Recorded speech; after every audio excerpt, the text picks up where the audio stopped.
पवन सिंह ने तीसरी शादी कर लिए हैं, देखिए बड़ा खुलासा। नमस्कार दोस्तों, आप देख रहे हैं भोजपुरी खबर लाइव। दोस्तों अभी अभी एक ऐसी खबर आई है जिसने सबको चौंका दिया है। जैसा कि आप थंबनेल पर देख रहे हैं, पवन सिंह ने तीसरी शादी कर लिया है, जो सोशल मीडिया पर तेजी से वायरल हो रहा है।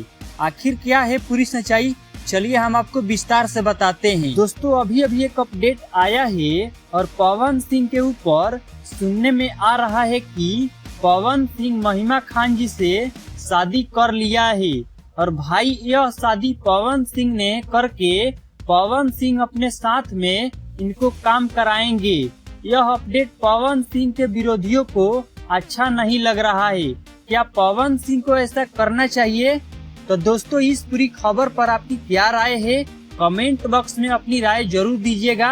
भोजपुरी जगत की ऐसी चटपटी और ताजा खबरों के लिए तुरंत हमारे चैनल भोजपुरी खबर लाइव को अभी सब्सक्राइब करें और घंटी वाला बटन दबा दें, ताकि कोई भी बड़ी खबर अपडेट आपसे मिस ना हो।